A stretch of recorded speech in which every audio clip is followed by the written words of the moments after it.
Não. Você foi em apresentar, colocou uma janela. Sim. Coloquei. Deixa eu fazer de novo aqui.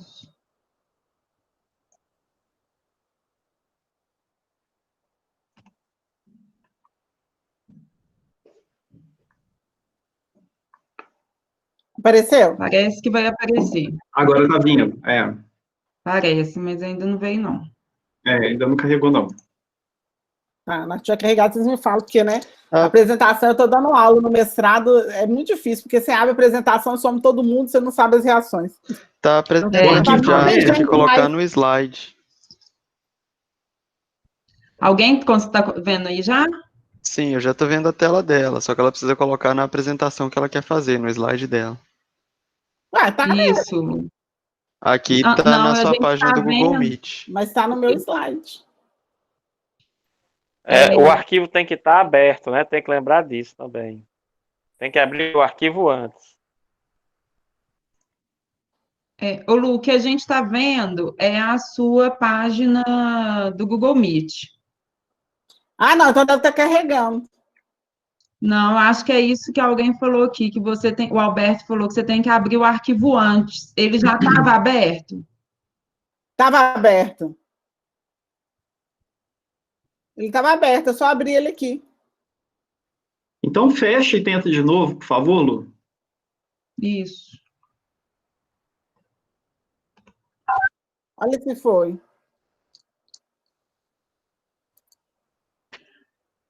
Continua aparecendo na tela do Google Meet. Que coisa. Tenta Eu acho que ela entrar tem que no ir navegador. nas configurações, não lá nas barrinhas dos pontinhos. E em configurações, modo de apresentação, acho que ela tem que ir lá. Aí, Alberto.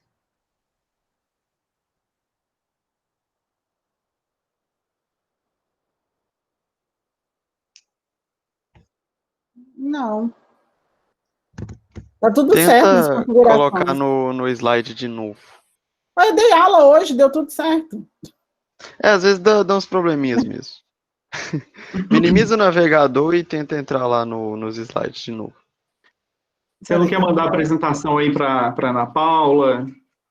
Talvez Manda, daqui. Deixa eu ver se ela não tá grande, eu vou mandar pelo WhatsApp, peraí. Isso.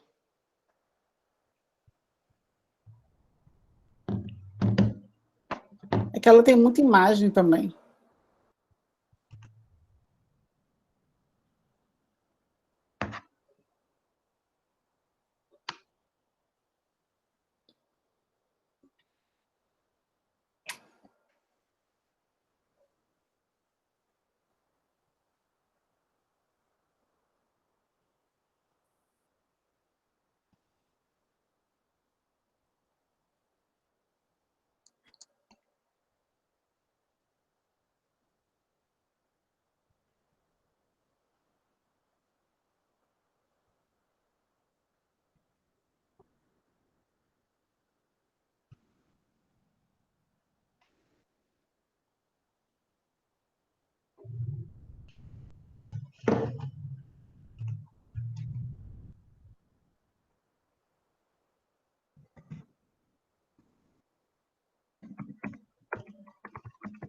Estão me ouvindo? Estamos.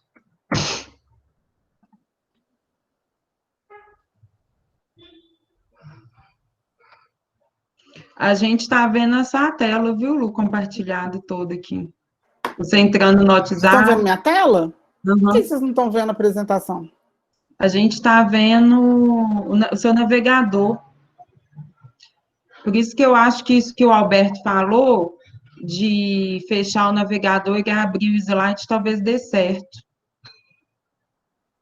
Mas eu fechei já. Eu fechei. Ah, entendi. Então me manda pelo WhatsApp. Eu vou te mandar aí, peraí. Tenta minimizar o navegador rapidinho, só para ver se a gente vai ver sua área de trabalho ou não. Vou mandar o arquivo para ela também. Peraí. Minimizei. Estão vendo? Não, eu acho que pode ser o modo de apresentação que você colocou. talvez só para apresentar essa janela. Tenta enviar para a Paula, que pode ser mais fácil. Espera que eu vou também tentar. Deixa eu fazer uma coisa aqui. Enquanto eu mando. Espera aí. Foi bom que eu perguntei para a Ana Paula assim, será que a gente faz um teste antes? Ela falou, não, funciona super bem. Funciona super bem, nunca tivemos problema. Mas o nunca Murphy está aí para tivemos, mostrar não. que ele existe. Pois Desde é, a né? Mas aí eu estou pandemia, muito distante. Eu estou num reino tão distante de vocês. Mas desde a pandemia que a gente está fazendo isso, não tivemos, não, Lu. Sério. Ai, ai. Ó, alguém já até saiu da sala, porque já cansou. Calma, gente, vai dar tudo certo. Mas é porque a internet aqui cai muito, Lu. Eu te mandei a... Nossa, a nossa aqui também. Olha o que vocês estão vendo agora. Não. Você já me mandou o arquivo? Já. Te mandei. Eu estou testando aqui enquanto ele carrega aí para você. Tá. Deu. Agora deu. Deu? Tá carregando. Ah, agora deu, perfeito. Deu.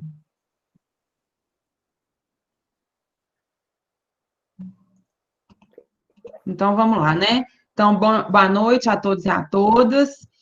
Hoje a gente está aqui para mais um encontro, né, do nosso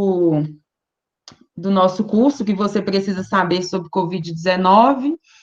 Quem vai fazer a apresentação hoje para a gente é a doutora Luciana Maria Silva Lopes. Ela é mestre e doutora em Biologia Celular pela UFMG e chefe de serviço de Biologia Celular da FUNED. Lu, muito bem-vinda. Além de tudo, nós somos primas, né? Lu, muito bem-vinda. Obrigada por ter aceito o nosso convite. E boa palestra para todos nós. Obrigada, viu? Eu que agradeço o convite seu e do Giovanni para participar desse projeto Sempre Viva. Como o assunto é extremamente atual, né? Assim, em tempo real, na verdade, é importante que a gente discuta ele. Eu acho que a gente não pode esgotar as informações e educar as pessoas e trocar informação. E eu, desde que começou a pandemia, eu não sou virologista, mas eu sou bióloga, né? Trabalho com pesquisa, chefe de laboratório, e tenho uma rede de contato, como vocês têm também, né? Tem uma rede de contato que não é da ciência, que não é da biologia. Então, a gente precisa, assim, eu tomei para mim, desde que começou a pandemia, a filtrar informações para minhas redes, né? Se vocês, quem me seguir no meu Instagram, no meu Facebook, vai ver um misto de coronavírus com vida pessoal, né? A gente misturou tudo nessa informação, de pegar artigo científico, lendo, porque as pessoas estavam com muitas dúvidas, né? E assim, a gente vê que a gente não pode ficar na nossa bolha. O que eu acho que a ciência está mostrando também nesse período da pandemia, além de mostrar sua força, sua importância em todas as suas áreas, seja na área de biotecnologia, epidemiologia, como vocês, né, estudo de população, desenvolvimento de vacina, o pessoal da medicina, é que a gente não pode ficar na nossa bolha, porque nem todo mundo entende os termos, né? Nem todo mundo entende o que está apresentando, a gente tem que começar, a gente tem que... Eu falava que a gente tem que mastigar isso para a população, porque, por exemplo, eu recebia muito demanda das pessoas com dúvida, assim, de não saber o que é o vírus, o que é um vírus, né? E a gente não pode falar assim, como você não sabe o que é um vírus? Né? Porque às vezes também a pessoa já estudou há muito tempo, não está lembrando, assim, não está normal. Então, assim, eu peguei para mim e estava estudando muito, e eu troco muita informação com o grupo da microbiologia da UFMG, que eu, inclusive, indico para vocês seguirem as redes deles, porque eles têm um canal extremamente voltado para divulgação,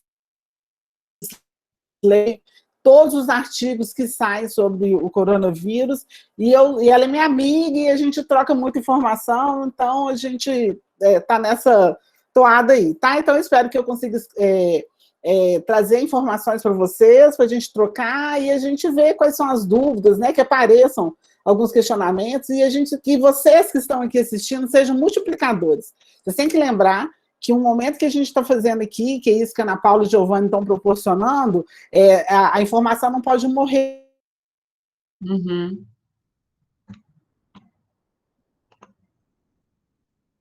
Então, meu nome é Luciana, né? A Ana Paula falou, sou chefe de serviço de biologia celular, sou docente titular do programa de pós-graduação em biotecnologia da FUNED e sou docente credenciada no programa de pós-graduação em genética da UFMG.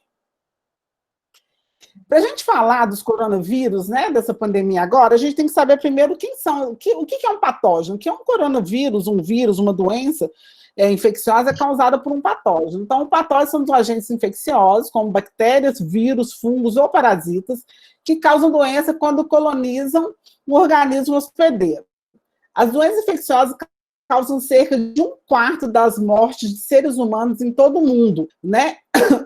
E isso tem relação com as nossas células, né? Eles precisam desses hospedeiros. Os vírus, principalmente, eles não têm, a gente vai falar um pouquinho mais na frente, mas eles precisam muito intimamente de uma célula para sobreviver, e os outros precisam de um organismo, né? Às vezes inteiro, para sobreviver, se multiplicar, e colonizar esse hospedeiro, e acabam, e nesse processo de sobrevivência desses micro-organismos, desses seres vivos, eles acabam adoecendo as pessoas, né? Na sua vontade de sobreviver, na sua necessidade de sobreviver como um ser vivo, ele acaba matando o seu hospedeiro. Hoje sabemos que os patógenos com frequência exploram os atributos das células hospedeiras para poder infectá-las. Os patógenos interagem com o seu hospedeiro de diferentes maneiras. A gente tem o que a gente chama de patógeno primário, eles podem causar doenças, na maioria dos indivíduos são primários, causam infecções agudas, ameaçadoras, que se espalham rapidamente de um hospedeiro doente ou morto a outro indivíduo. Historicamente, exemplos importantes incluem a bactéria da cólera, que causou um surto, né, no século passado, sério, né, que inclusive levou muito da epidemiologia que se faz hoje em dia, baseado nos estudos de um médico sanitarista na Inglaterra, que ele mapeou as áreas de coleta, né, para poder identificar a origem dessa contaminação, onde ele descobriu que era água. Tem os vírus causadores da varíola. Varíola é extremamente, né, smallpox, extremamente infecciosa, mas ela já foi controlada. A gripe a gente tem todo ano, né, que ela é sazonal e ela muda o tempo inteiro. E agora a gente tem o SARS-CoV-2, né, que está aí, essa pandemia que está segurando todo mundo em casa e as pessoas com medo, sem entender como é que funciona. Com o objetivo de sobreviver e se multiplicar, um patógeno bem-sucedido ele deve ser capaz de entrar no hospedeiro, em geral rompendo uma barreira epitelial. Eu estou contando isso para vocês entenderem o que o coronavírus faz com a gente. Encontrar um lugar nutricionalmente compatível no corpo do hospedeiro, evitar, destruir ou superar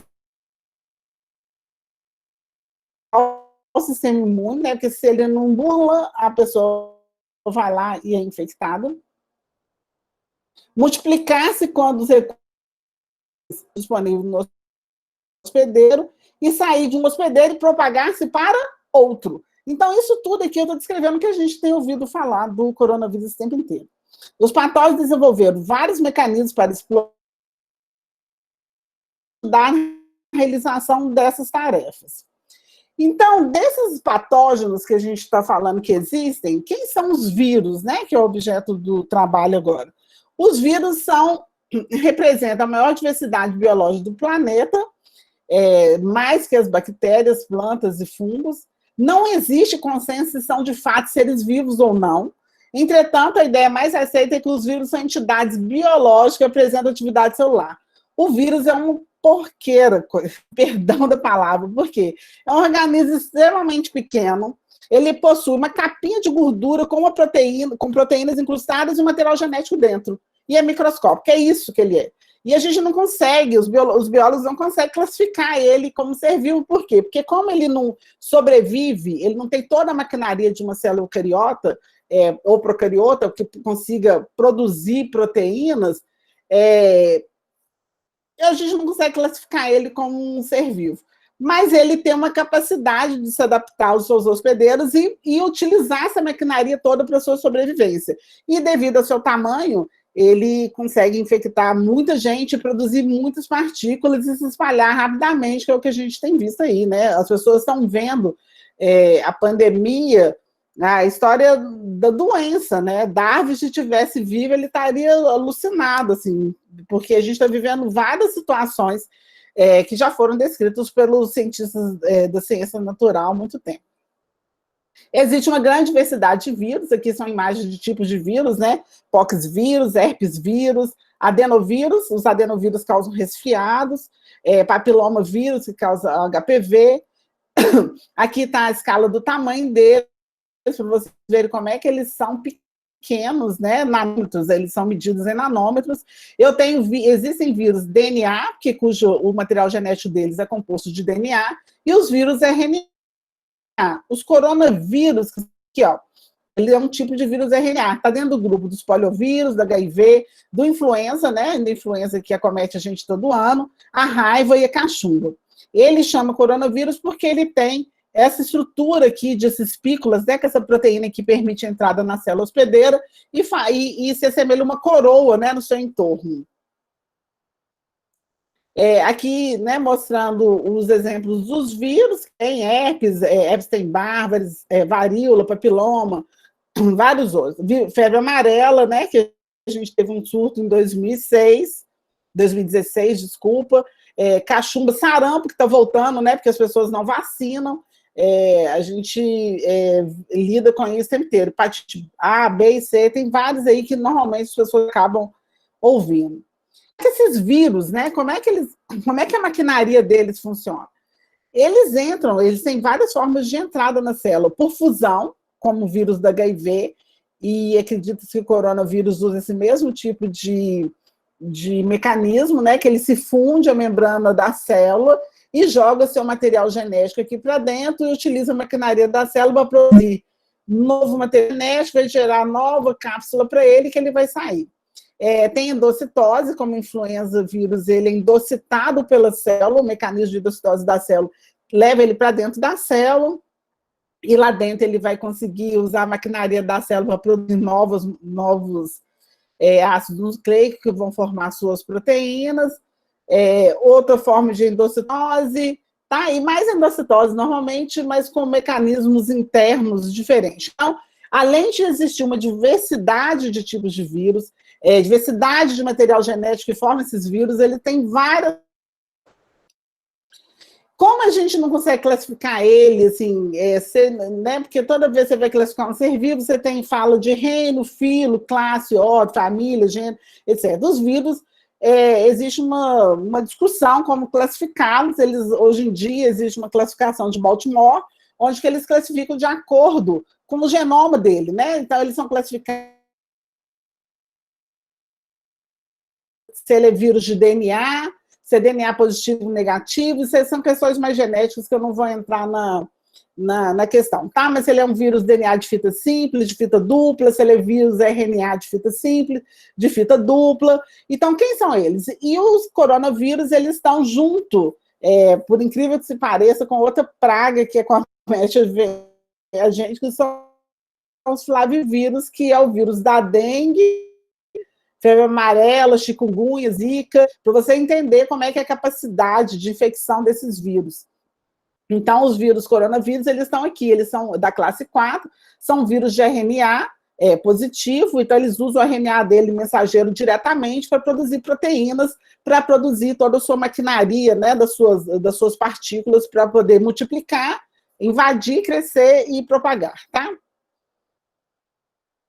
Então, desses vírus, não, nós já sabemos que o coronavírus, então, ele é um vírus de classe 4, um vírus RNA de fita simples positivo, ele já sintetiza molécula direta, transcreve, né, o seu RNA mensageiro diretamente em proteínas, e o expoente mais recente, que o mundo inteiro sabe, né, que é o indivíduo mais famoso atualmente, é o SARS-CoV-2, é um vírus, ele é SARS-CoV-2, porque existe um que teve um surto em 2014, se eu não me engano, que foi controlado rapidamente. O vírus SARS-CoV, O vírus da SARS, né, que ele é SARS porque é uma síndrome respiratória aguda grave, por isso que é denominado SARS, é um agente infeccioso pertencente à família do vírus Coronaviridae, COV, que causa doenças respiratórias graves em humanos e animais associada a altas taxas de mortalidade. O SARS-CoV-2 é um beta-coronavírus, que é um vírus de RNA. A gente tem coronavírus, gente, que você já deve ter pego, um coronavírus de um resfriado comum, só que não era SARS. Com base nos resultados da sequência do genoma do vírus e da análise evolutiva, o morcego é o suspeito de ser o hospedeiro natural de origem do vírus. Então, toda hora que vocês ouviram falar, tem um morcego, na época que começou a pandemia, aparecia um tanto de imagens das pessoas comendo sopa de morcego cru na China, de transmissão, porque o morcego é o hospedeiro natural. O coronavírus, o SARS-CoV-2, ele é hospedeiro natural. Para ele ter saltado até chegar ao humano, houve um hospedeiro intermediário. Algum animal, que eles acreditam que seja o pangolim, que em contato com o morcego, foi infectado com o vírus, né, do SARS-CoV-2, e os pangolins, eles acreditam que sejam eles porque eles são objetos de tráfico de animais silvestres, consumo, né? Lá na China tem um mercado, não sei se todo mundo viu, existe um mercado de animais vivos, não tem esse mercado de animais vivos, onde eles consomem realmente carne viva dos bichos, de animais silvestres, né? E tem um tráfico assim que não envolve só a China, por isso a gente não pode ficar culpando a China é responsável pela origem do vírus? Não, porque esse pangolim pode ter chegado neles lá, né? Pode ter chegado lá por outra via, por outros traficantes de animais silvestres. E nessa história, o que surgiu na China mesmo, na verdade, foi o hábito deles de comer animal vivo. Então, eles precisaram, inclusive, o mercado, eu acho que está fechado. A prática lá na China está proibida, graças a Deus. Consumo de animal silvestre cru é pedir que expule de um animal para a gente um vírus que a gente não consiga controlar, porque a gente não tem imunidade para ele. A transmissão do SARS-CoV de humano para humano ocorre principalmente entre membros da família, incluindo parentes, amigos, que entram em contato com pacientes ou portadores assintomáticos ou pré-sintomáticos. O SARS-CoV, né, ele tem 200 nanômetros, o tamanho dele, essa estrutura dele, né, com a proteína spike S, a proteína M, nesse material de DNA, ele consegue entrar na célula pelo receptor ACE2, que isso foi uma descoberta interessante, porque esse receptor ACE2 é o mesmo que controla a pressão arterial em pessoas hipertensas, como eu, inclusive, por isso que quando surgiu a pandemia, começou de cara falando que o grupo de risco são pessoas hipertensas, as pessoas começaram a querer parar de tomar remédio de hipertensão e não pode, porque também se não morre do vírus, morre da hipertensão, então é melhor evitar que a pessoa tenha um contato com o vírus. Tá? Então, o mesmo receptor que é porta de entrada do vírus é o receptor que controla a nossa pressão, por isso a gravidade em pessoas hipertensas. Então, ele entra via esse receptor, né? Então, ele é ou endocitado ou funde, né? Através dessa célula, e vai permitir usar a maquinaria da célula para liberar seu material genético para gerar mais partículas virais. E como é que é essa transmissão dele, então? Então, uma vez que ele entrou dentro da pessoa, ele entra, a porta de entrada é onde? A principal porta de entrada do SARS-CoV é nariz e boca, existem relatos de entrada pelos olhos, e ele entra, né, e à medida que ele entra em contato com a célula epitelial das vias respiratórias superiores, eles vão entrando e vai aumentando a sua quantidade e ele vai se espalhando pelo corpo. Ele começa nariz, garganta e até chegar ao pulmão. Acredita-se que e começa a ter sintomas, é o que a gente chama da doença. Então, a pessoa adoeceu do SARS-CoV-2, mas qual que é o nome da doença? A doença chama COVID-19. Eu já vi muita gente confundindo as coisas. Então, SARS-CoV-2 é o nome do agente etiológico, causador da doença. É igual a história da dengue, o agente etiológico, né, da dengue é um vírus, o flavivírus, né, que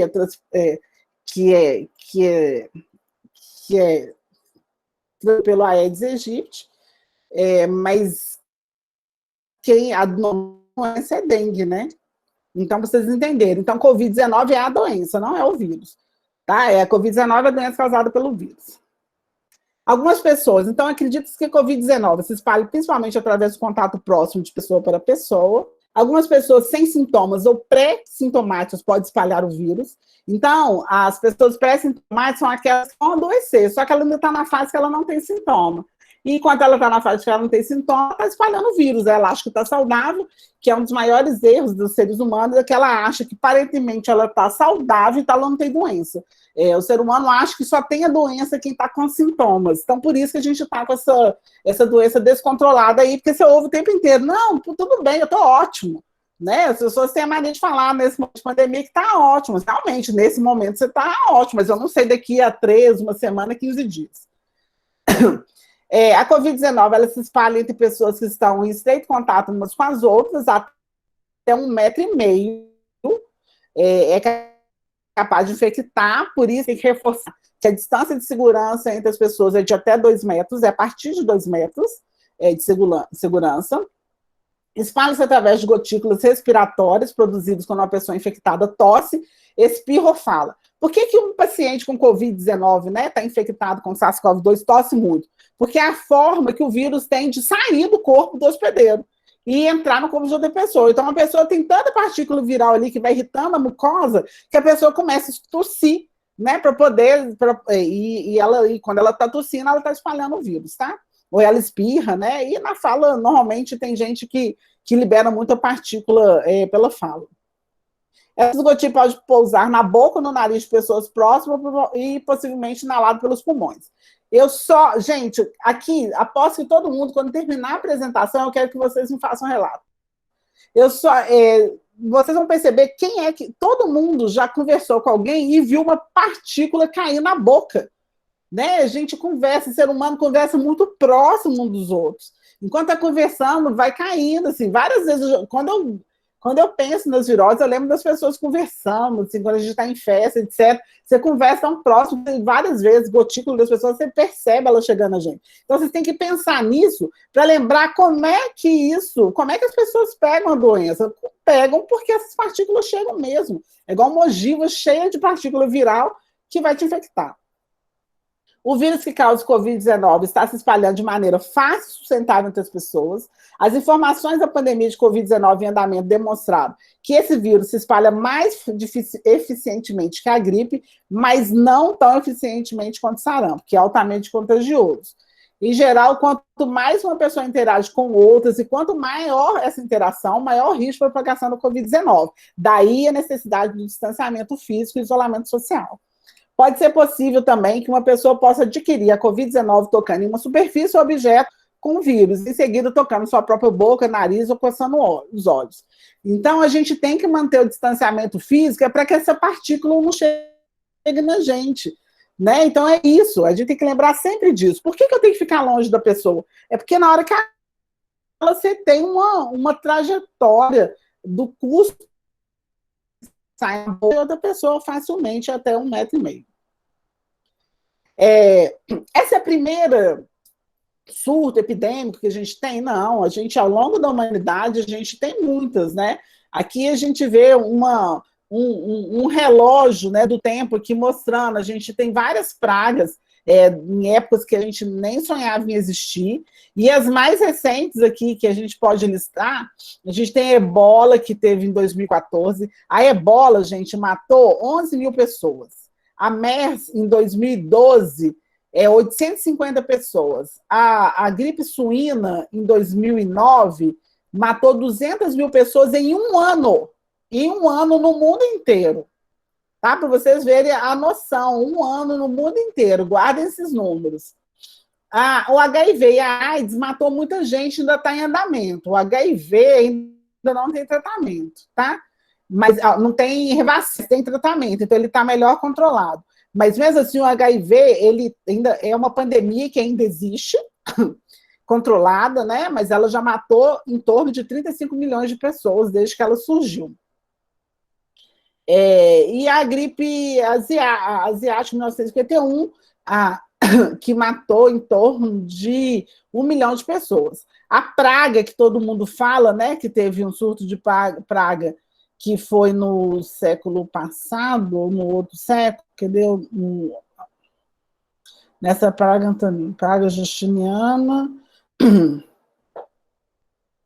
A praga matou muito, eu estou aqui, em torno de 50 milhões, mas aqui a peste bubônica, que na verdade eu queria falar, que é uma das pragas mais terríveis que teve, que é uma bactéria, né, que causou, matou em torno de 200 milhões de pessoas durante 4 anos, né, dizimou populações inteiras.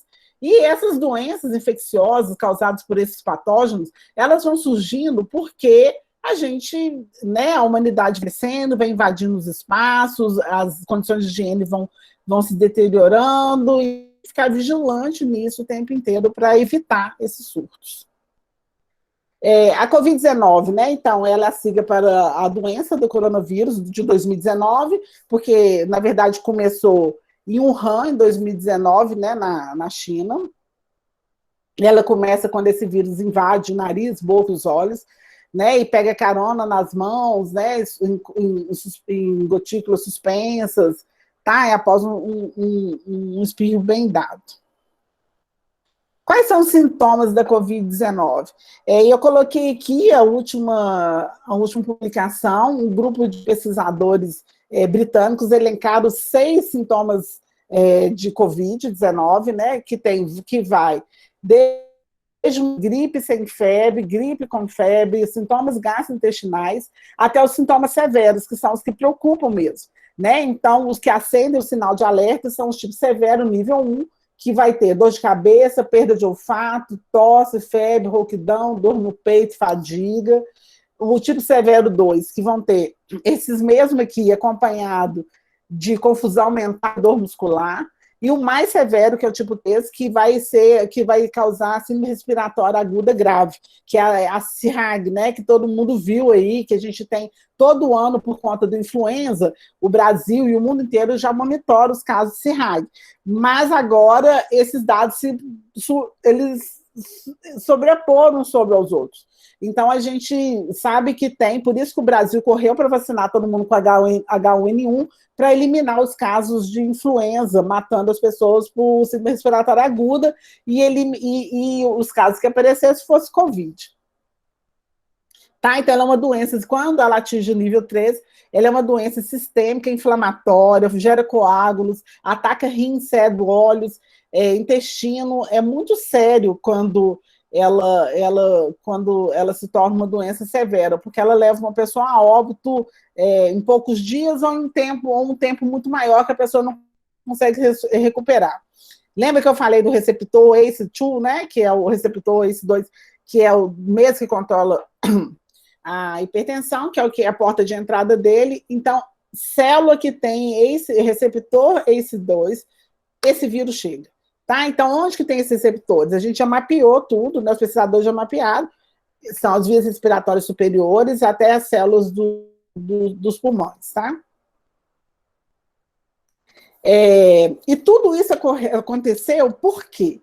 Né? Por que nós temos esse momento no mundo? Por que a gente está com essa pandemia? Por que a gente está com esse vírus aí nos rodeando e causando tanto temor e medo, né, de não saber como é que você vai evoluir? Na verdade, a gente está restrito em casa, que a gente tem que reforçar, porque não existe tratamento. Então, se não existe tratamento e nem vacina, a única forma que você tem de evitar de pegar a doença é não chegando perto das pessoas, porque você não sabe quem pode estar doente, tá? Então, a gente tem que evitar, então o distanciamento físico ele acontece por isso. E essas doenças, elas só surgem porque o ser humano ataca, que eu comentei lá um pouco antes, ataca o meio ambiente, né? Essas doenças são consideradas zoonoses porque elas saltaram, eram doenças existentes nos animais e chegaram até a gente, né? Então, as zoonoses, elas são classificadas por isso. A gente tem aí a dengue todo ano, zika, chikungunya, febre amarela, para saber que essas zoonoses, elas existem, né? Muda só o agente e o hospedeiro. E toda vez que o ser humano aumentar o desmatamento, tráfico ilegal de animais silvestre, intensificar a agricultura para a produção de animais, resistência a antibióticos, mudanças climáticas, tudo isso causa uma desordem no nosso ecossistema e isso permite que essas viroses aconteçam. Para vocês terem uma ideia, a febre amarela, que a gente teve um surto em 2016, os cientistas fizeram análise do genoma, né, das cepas de febre amarela, que acabou matando até algumas pessoas que não tinham sido vacinadas ou vacinou e não teve produção de anticorpo, é que esse vírus da febre amarela do surto de 2016, ele começou em desmatamento lá na Amazônia. Né? Ele começou lá na Amazônia, no desmatamento. Então, toda vez que os biólogos, né, e os ecologistas, a gente está falando, né, a Greta, que eu acho uma menina bacana, que ela está lá falando da questão de mudança climática e tudo, é porque a gente sabe que isso, se a gente não cuidar disso, a nossa sobrevivência está ameaçada, como está ameaçada agora. Né? O que a gente está vendo agora com essa pandemia é a ameaça em tempo real da sobrevivência da espécie humana. E a gente vê gente que não está nem aí, né? Não está nem aí mesmo, assim, ela não para pensar que a gente tem que impedir que essa doença ela se alastre e impedir que outras surjam. Né? E enquanto a gente não tomar conta do ambiente que a gente vive e eliminar essas práticas que a gente tem, mais zoonoses vão surgir, outras pandemias vão existir, e a gente morre de medo, assim, os virologistas morrem de medo, porque a gente sabe de alguns vírus cuja taxa de transmissão e evolução é muito mais rápida que esse coronavírus, inclusive. Né? Porque o coronavírus a gente ainda tem um tempo largo, né? Em 15 dias ele evolui, a pessoa começa a aparecer sintomas, embora tenha uma letalidade. E a letalidade do coronavírus, ele não é nem tão alta, ela é em torno de 1%. Ela só se torna alta porque a gente não tem proteção realmente nenhuma. Então é uma roleta russa, você não sabe quem é que vai pegar e vai evoluir mal e quem vai evoluir bem. Né? Você não tem você não tem, a gente não consegue medir isso. Tá? E para vocês terem uma ideia, em torno de 60% de todas as doenças infecciosas, elas são em torno de 75% de todas as doenças infecciosas emergentes são zoonoses. Né? Então, a gente tem que lembrar sempre que esses animais aqui, que estão lá quietinhos na vidinha deles, eles são potenciais agentes hospedeiros patogênicos de vírus, bactérias, fungos patogênicos que podem nos acometer. Então, a gente tem que sempre pensar em cuidar do nosso meio ambiente para que outra pandemia não cause tanto transtorno para a gente, porque morreu muita gente que não precisava ter morrido. Para vocês terem uma ideia, eu peguei esses dados ontem, né, porque como o coronavírus está ainda em curso, né, como a gente diz, é uma doença que está em curso, a gente tem que pegar dado dela, o que eu estou apresentando agora, amanhã já é outro, tá? Então, ela surgiu em Wuhan, na China, olha você vê, numa cidadezinha, no início da pandemia eu vi muita gente falando que era uma cidade agrícola, gente, nada disso, ela só espalhou com essa velocidade, inclusive, porque Wuhan é uma cidade extremamente desenvolvida, é uma região de muitos negócios, então ela espalhou rapidamente, porque tinha muita gente no mundo que estava lá, fazendo negócio, por exemplo. A Itália foi muito acometida porque tem uma área de produção industrial aqui, que a Itália tem várias indústrias em contato, então vários executivos e funcionários dessas empresas que tinham contratos com a Itália, que levaram o vírus para a Itália, né? E como espalhou para os outros lugares também, entendeu? O Brasil foi o último a receber, foi um dos últimos a receber a pandemia. O Brasil viu tudo acontecendo no mundo e não se preparou, né? É muito complicado, assim, a inércia, às vezes, né? A gente não sabe o que acontece, assim, né? Sei lá, não quero entrar em política, que não é o momento. E só para vocês terem ideia, até ontem, né, nós temos no mundo 18 milhões de casos confirmados de Covid-19, 691 mil mortes, né, muita gente que já morreu, e já atingiu 200 países, tá, ao redor do mundo. Quando a gente pega o gráfico, né, por que ela chama pandemia, por que é pandemia? Pandemia não é porque é mais grave, é pandemia porque atingiu o mundo inteiro, né? A pandemia é porque se espalhou. E quando a gente vê o mapa do mundo, é isso aqui, ó. você não tem praticamente nenhum país ou continente, não tem mais nenhum continente livre do coronavírus, né? Nenhum continente. A gente tem, são medidas diferentes agora para conter. A gente sabe que a Nova Zelândia ela já controlou os casos de coronavírus lá. A Costa Rica é um exemplo também de controle do coronavírus. Cuba controlou, Portugal controlou, e agora a gente sabe que quem está descontrolado é quem? Estados Unidos e Brasil, principalmente, que não estão adotando medida nenhuma, né? Assim, são medidas desencontradas, infelizmente. Né? A gente está à mercê de muitas políticas ao mesmo tempo, e as pessoas sem uma condição, sem um foco, acabam não seguindo nenhuma, né? Então a gente tem, hoje o Brasil está tão polarizado que, inclusive, o coronavírus, a gente tem metade das pessoas que se cuidam e metade das pessoas que não se cuidam. Então, essa doença é perigosa, porque até se surgir uma vacina, ela pode ficar aqui, endêmica, né, no país, e volta e meia tem um cluster, né, voltando de casos, assim.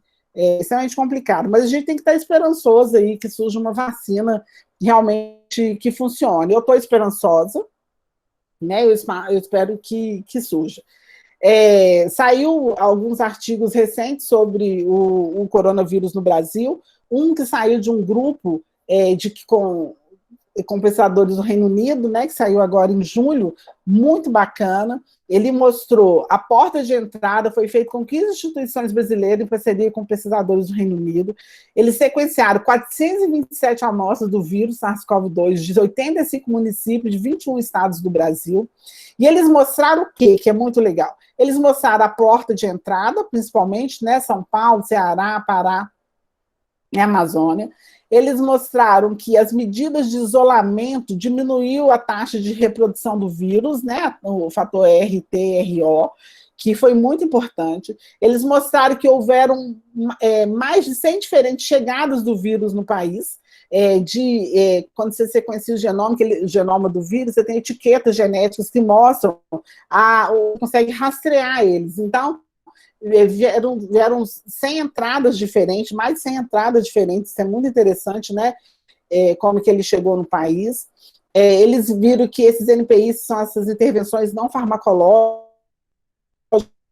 farmacêuticas, eles reduziam a transmissão, a disseminação do vírus, né? Como a gente mostra aqui, principalmente São Paulo e Rio, que eles, né, tinham muito dado de lá, eles viram as medidas de distanciamento físico, fechar escola, comércio, tudo isso evitou de ter uma tragédia no país.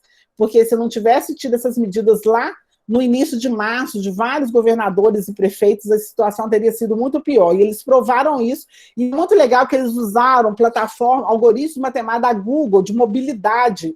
Então, eles cruzaram dados de mobilidade, com sequenciamento do genoma. É um trabalho belíssimo. Quem tiver interesse de assistir, de ler, é um trabalho que saiu na Science, tá?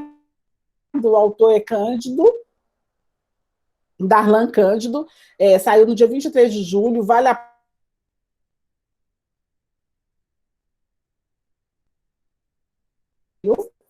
É muito interessante, tá? E eles destacam algumas coisas, que é muito legal.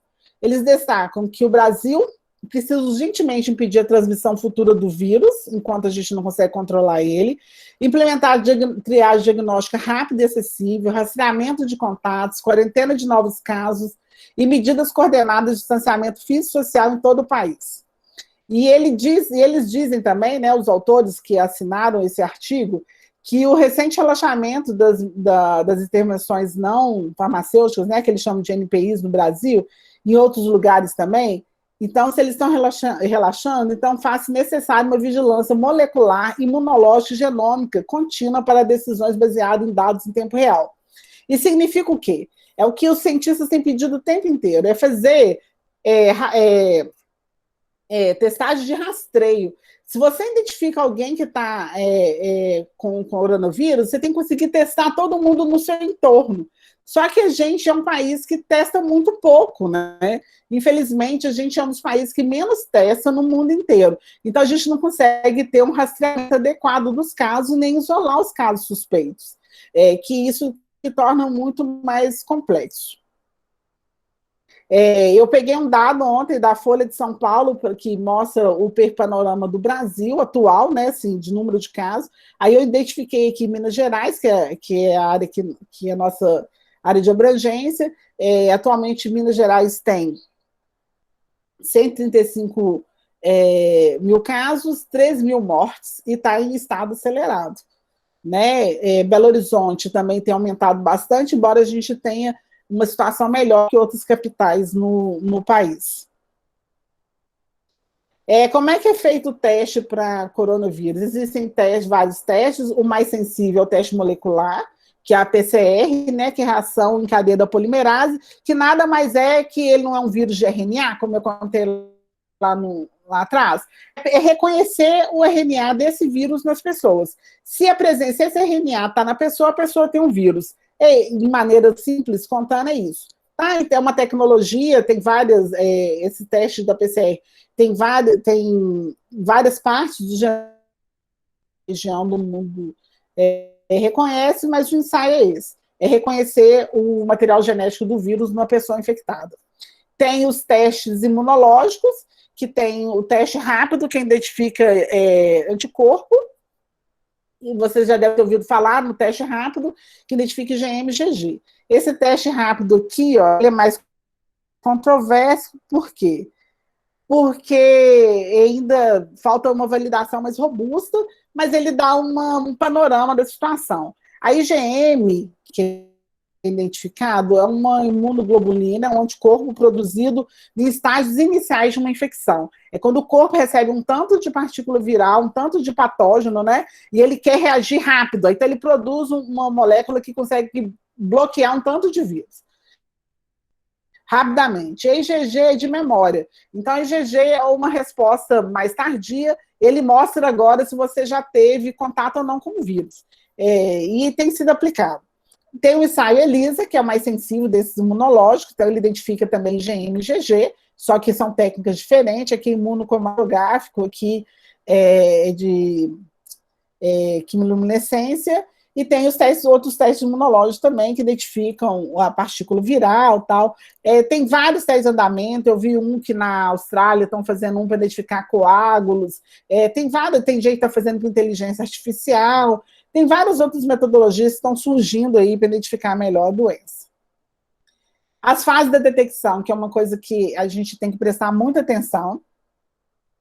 A gente tem essas 2 semanas aqui, que é onde você fizer um teste, embora você tenha tido contato com o vírus, mas você pode fazer o ensaio e ele aparecer como não detectável, né? Na semana -2 e -1, né? Seria uma semana, segunda semana. Aqui você vai aparecer, embora você comece a aumentar a quantidade pode aumentar a quantidade de vírus, mas talvez ele não seja detectável. Aqui, a partir da primeira semana aqui, que seria por volta do 16º dia pós-contato, exposição, que é a fase mais fácil de você identificar o vírus, tá? Aí você tem as fases. Então, aqui a PCR, ela pega essa fase aqui de contaminação e depois você começa a ter a produção de anticorpo. Então, a produção de anticorpo você começa no meio dessa fase da PCR para frente. Então, cada metodologia de detecção ela só vai funcionar se for coletada a amostra adequadamente. A coleta da amostra é por suave, nasofaringe, você enfia um suave dentro do nariz da pessoa, então não é uma coisa muito fácil, tem que ser profissionais treinados. Uma coleta mal feita vai dar negativo, a pessoa não é. E também o tempo da coleta, o momento da coleta, né? Se você coletou. Tanto que o ideal é que as pessoas sejam... Se você teve contato com o vírus, testou negativo, que você teste 1 semana depois, para ter certeza que você está negativo mesmo. Não se fala em grupos de risco, né? Então ele apresenta uma ameaça particularmente séria para pessoas com condições pré-existentes, como doenças cardiovasculares, como os hipertensos, diabetes, doenças pulmonares crônicas, pressão alta e câncer. Grupo de risco, gente, são pessoas onde a chance de complicar é maior. Tá? É onde a chance, não é o grupo tipo assim, eu estou hipertensa, eu vou morrer. Não. Mas a chance de complicar em mim é maior a doença, tá? A população negra, parda e pobre desse país está extremamente vulnerável, é um fator de risco para coronavírus, né? Porque são pessoas que estão em condições de mais vulnerabilidade social e apresentam maior número de comorbidades de acordo com, né, sua questão social mesmo. E grávidos, né? O Brasil, infelizmente, está acumulando aí, está ranqueando aí o número de casos de grávidos que faleceram por conta de complicações do coronavírus. O que a gente tem que fazer para prevenir, então? É distanciamento social mesmo, evitar aglomerar, não dá para ir naquela festinha na casa do meu amigo, não dá para ir naquele barzinho, ali só tem meus amigos ali, não dá. Não é momento disso, assim, são escolhas que vocês podem arrepender pro resto da vida. Se vocês virem relatos aí, eu ouço relatos o tempo inteiro. Hoje mesmo eu vi, porque eu estava lendo uma repórter, uma jornalista contando que ela mora com um pai de 84 anos, cuidando do velhinho, o velhinho falava, vai, pode ir na padaria, vai lá com cuidado, com a máscara, não sei o que, não sei o que. O senhorzinho estava fazendo tudo certo. Mas no dia do aniversário dele, o irmão dele, que não estava cuidando de nada, teimou de ir lá visitar o irmão. O que aconteceu? Os dois morreram. Né? Os dois faleceram, porque o irmão que teimou em ir lá visitar o irmão que estava fazendo todo o cuidado bonitinho, ele estava assintomático, ele estava na fase pré-sintomática da doença, não sabia, levou o vírus para o irmão, morreram os dois. E a menina, a jornalista doente, chegou a ficar um dia no CTI, mas já foi para casa. Então é assim, gente, esse vírus mora no detalhe, tá? Então, enquanto a palavra de ordem agora é paciência.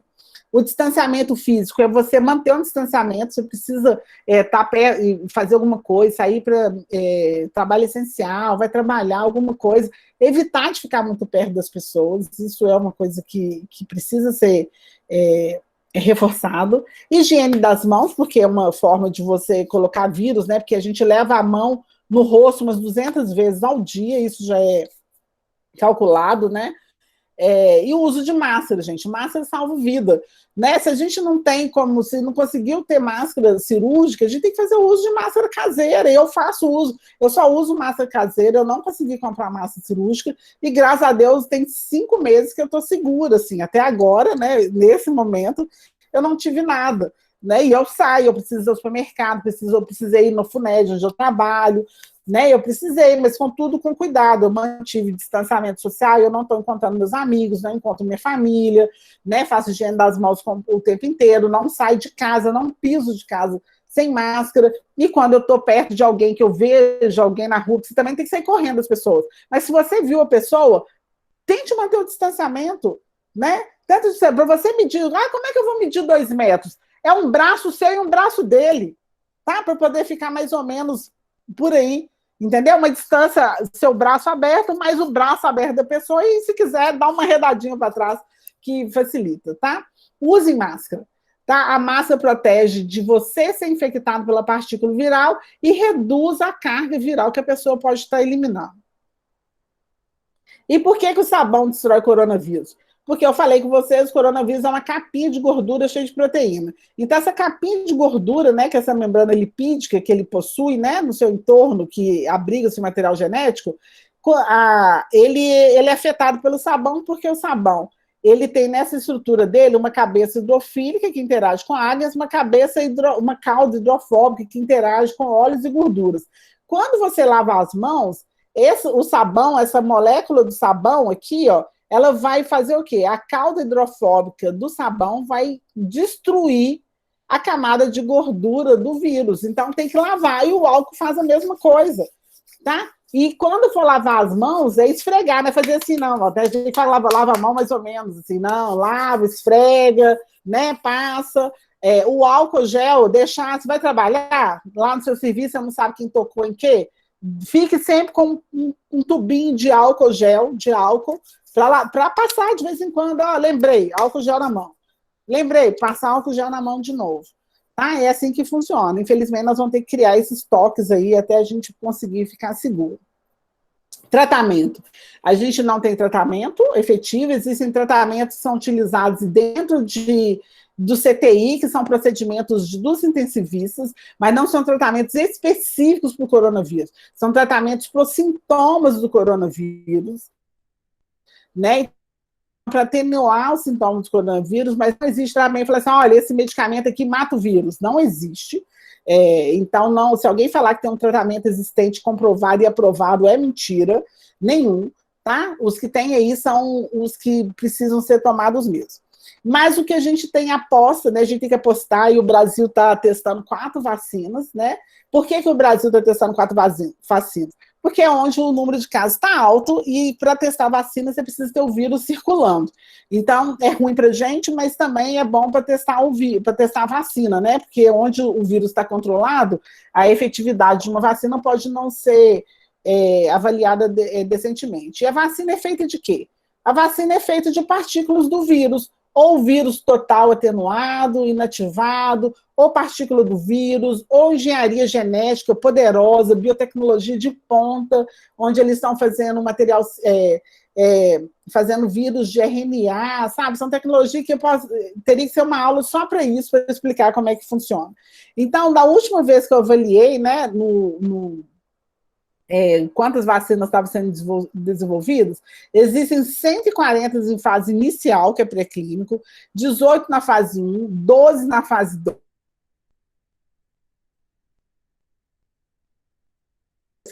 Mais avançada do teste de uma vacina, 4 estão sendo testadas no Brasil. Tá? Aqui isso é muito legal. Uma da AstraZeneca, uma da Moderna, uma da Pfizer, e tem uma da Sinovac, uma coisa assim. São 4 que estão sendo testadas aqui, tá?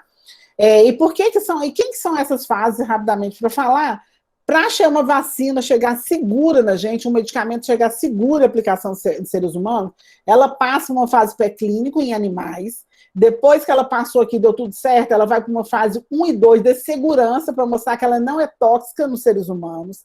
E depois ela vai para a fase 3, para mostrar que ela é eficiente, que é onde as vacinas estão aqui, ó. Todas as vacinas estão sendo testadas no Brasil, elas estão nessa fase 3 aqui de eficácia. Elas já mostraram que elas são seguras, né? E na fase 4, que é quando passar isso aqui, é aprovação sanitária. Ela vai para registro na Anvisa, no nosso caso, nos Estados Unidos é o FDA. Ela vai ser registrada e falar, olha, está pronta para ser utilizada. Pode aplicar nas pessoas. Aí, depois que aplicar, não vai ser assim, não, você vai tomar vacina hoje, amanhã você vai largar a máscara, já vai encontrar, abraçar as pessoas. Jamais. Vai ter a vacinação, se tudo der certo, nós vamos ser todo mundo vacinado, e nós vamos ter que esperar ainda 1 mês, 2 meses, para ver o número de casos realmente caindo e vendo que a vacina funcionou. Então, não adianta achar também que vai ser essa panaceia de que vacinou e está todo mundo liberado para ir para a rua, não. Não é. Tá? Vai vacinar, a gente tem que ter paciência e esperar a avaliar essa eficácia da vacina e o tempo, né? E o quanto tempo essa proteção vai ter, né? A gente não sabe nem o tempo que protege, quanto tempo que dura a imunidade desse vírus. Então, em resumo, comparando o que a gente sempre ouve aí, a gripe sazonal, ela acomete 1 bilhão de pessoas por ano, mas até uma taxa de letalidade muito baixa, então ninguém se preocupa muito com ela.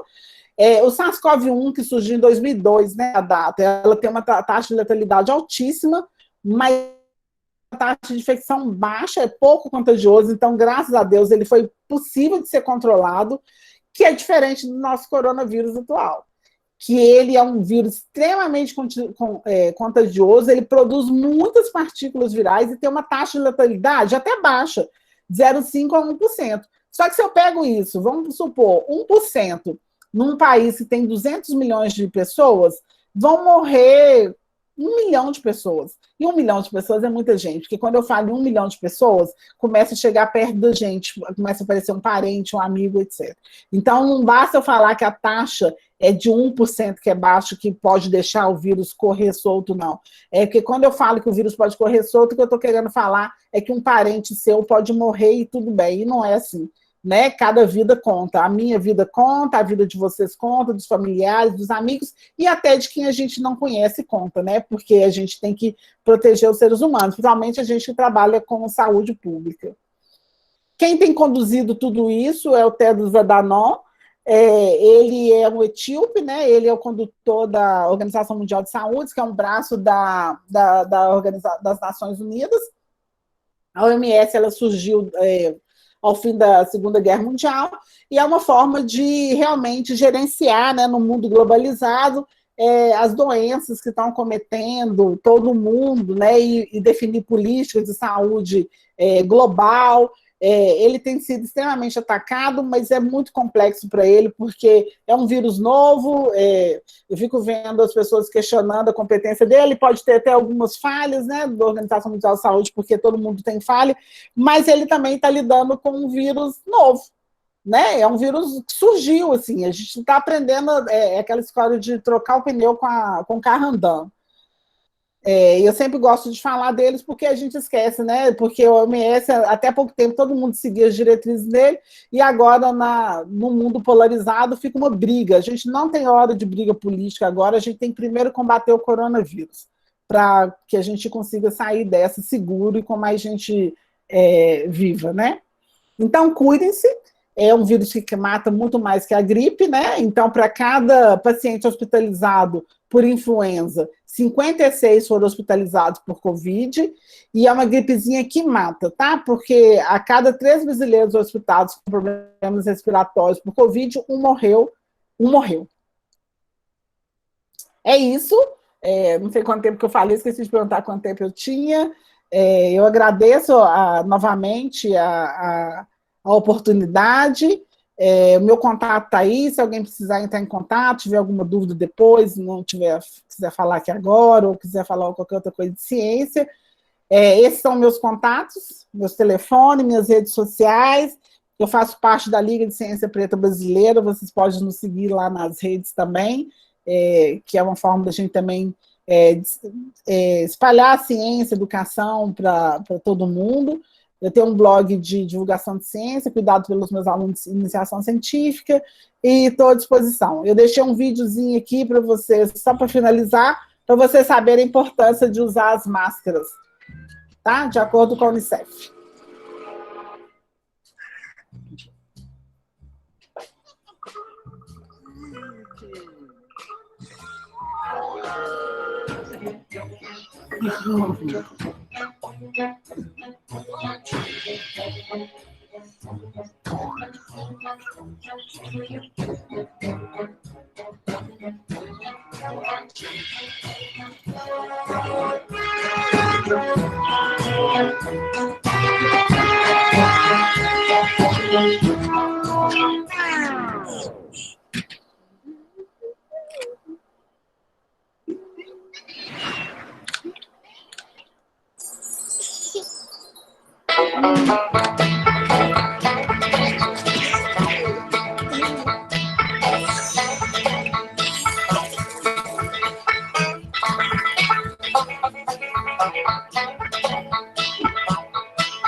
Obrigado. Perfeito, Luciana, muito obrigado. Nós temos agora já algumas perguntas, a Ana Paula vai... Sim, a Ana Paula conduz aí, Ana. Vocês estão me ouvindo bem? Sim. Sim? Então tá bom. Deixa eu ver aqui, eu tenho algumas também aqui que eu anotei, mas vamos ver aqui primeiro a Patrícia Silvia Santos Guimarães. Luciana, com relação aos testes diagnósticos, em grupo de discussão, vira e mexe, discutimos alguns resultados discrepantes.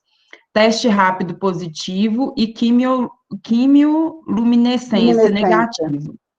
E situações em que testes rápidos da mesma marca apresentam os mesmos resultados que a quimioluminescência. Você tem conhecimento desses resultados?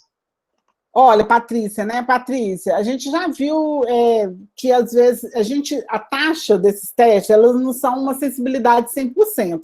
A gente sabe que tem uma sensibilidade em torno de 40%, o PCR acho que é em torno de 70%, e os testes são de 40%. Então, a gente sabe que vai ter falso negativo, falso positivo. Isso é uma realidade que a gente está tendo que lidar com ela, sim. Tá? Isso é uma verdade. Ô, Lu, e aí, em relação a isso ainda, é muito perigoso a gente ficar baseando apenas nos testes rápidos, né? Porque eu estou vendo algumas Sim. prefeituras utilizando os testes rápidos para fazer o diagnóstico do vírus na população. Não, não pode não. Não é o método indicado. O método Uhum, indicado para fazer diagnóstico de população é o PCR. O teste rápido, gente, é um estudo populacional, na verdade. Eles querem uhum, saber na verdade, eles estão mais preocupados em saber quantas pessoas já entraram em contato com o vírus, assim, é para saber, sabe aquela história que eles falam de imunidade de rebanho?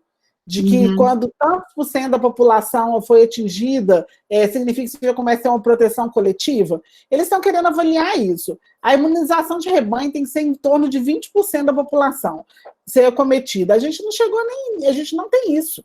E se 20% da população cometida, significa muitas mortes também. Então, é muito complicado. Então, então não tem jeito. Agora, Lu, uma dúvida que eu fico também em relação ao teste rápido, né, que é o IgM e o IgG, quais são as últimas produções em relação a eles, já que a base, né, já que a IgM e IgG são os anticorpos, né, porque alguns artigos já falam que a pessoa produz anticorpo até um determinado dia e depois ela volta a ser suscetível de novo, né? O que você tem para nos falar sobre isso? Tá, na verdade, é o seguinte, a gente tem que lembrar duas coisas. O fato de produzir anticorpo não significa que ele é protetor, Uhum, tá? Porque quando um vírus entra, qualquer partícula entra no corpo, ele vai produzir, ele é capaz de gerar, cada pedacinho dele é capaz de gerar um tipo de anticorpo para reconhecer um pedacinho. E não significa que esse anticorpo vai neutralizar o vírus, isso tem que ficar muito claro. Então, a gente precisa ter anticorpo que neutraliza o vírus, certo? Então, isso é uma questão. E a gente não sabe quanto tempo que dura essa proteção, porque dependendo do tipo de anticorpo que é produzido, que eu tenho, existe uma cadeia genética que produz os anticorpos, tem anticorpo que tem meia-vida curta. Então, ele vai sumir rápido. Por isso que a gente é vacinado todo ano para influenza, certo?